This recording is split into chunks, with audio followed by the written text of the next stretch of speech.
Okay, so the next tool I'm going to talk through is the pruning saw. So this guy is a folding saw that has a serrated edge. It's generally used for cutting slightly thicker wood. Today I'm going to cut some hazel. I'm going to show you how to do that in just a second. So again, when you're working with these tools, you need to have permission to cut this down, which we've got. And you need to be aware of the condition of the tool, making sure that there is no rust, no visible problems with it, nothing's loose, especially with these kind of blades, because it could mean that the blade comes off when you're sawing.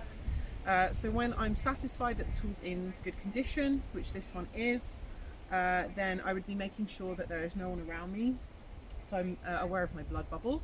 Again, you could wear a pair of safety gloves with this if you were feeling worried about how to use the tool.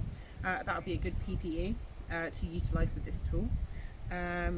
And I would be making sure that anybody that was going to work with this would be understanding that a serrated edge has a way of being used safely. So it's important to identify what you're going to be cutting beforehand and making sure that you have got a good amount of space around you to be able to cut this. I'm going to be cutting this here, so I can see that I've got a nice amount of space and that I'm able to be in a safe position whilst I'm cutting. So I'm obviously kneeling down on the ground, I'm quite stable. Once I'm happy with that, I can start to use the saw safely, and I'm making sure that as I'm cutting, if I was cutting something very heavy, it wouldn't be falling and that there wouldn't be anyone standing in the way, like a camera person who might be hurt. So I'm holding onto the stick as I'm sawing it and making sure that it's not falling anyone or causing any issue. So there's my lovely piece of hazel that I can turn into a walking stick. Now that I've used the tool, the serrated edge has got some wet matter onto it.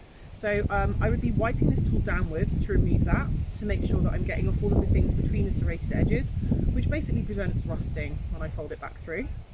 And essentially making sure that I'm replacing it in somewhere that's not going to be left open, so it could flick open.